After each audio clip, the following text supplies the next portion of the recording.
Mbinu ya pili, hii inaitwa penetration pricing strategy. Hii ni mbinu ambayo unaangalia bei za washindani wako sokoni. Ukishachungulia tu bei zao, wewe pale unakuja na bei ya chini.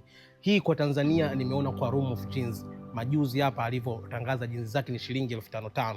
Unajua faida yake ni nini?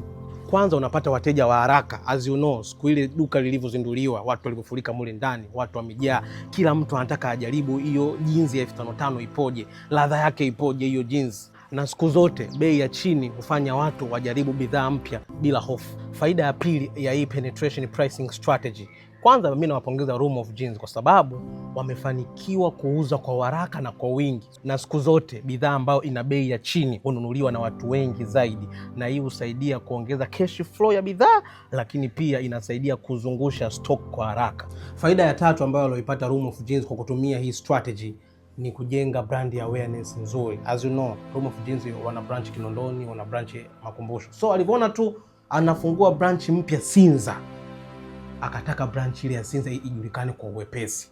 Kwa ndo maana ukaona ma-influencer wanaitangaza kina Koyo, kina nani.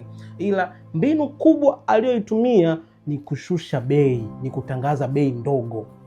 Ukitangaza bei ndogo sokoni ya bidhaa ni rahisi sana kuzungumziwa na kila mtu ataitamani kuijaribu hiyo bidhaa. So Room of Jeans akafanikiwa, akatangaza jeans za 5,500 na watu kweli wakaja, wakaitikia na wakafanya mauzo mazuri. Ila kumbuka, wakati wanatangaza jeans shilingi 5,500, kumbuka zile jeans za 15,000, za 10,000, za 20,000 zipogo tu dukani muda wote, ila tu hazijatangazwa.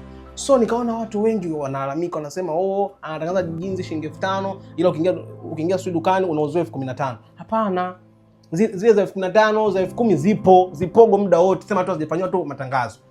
So ile kimarketing au kibiashara tunaita buy product, au tunaita doorbuster, au tunaita loss leader. Manake ni kwamba unaitoa product moja chambo iende sokoni ili mradi iboost mauzo ya product zingine, na hicho ndicho alichofanikiwa Room of Jeans. By the way, kama unapenda news za marketing na branding kama hizi, please follow me.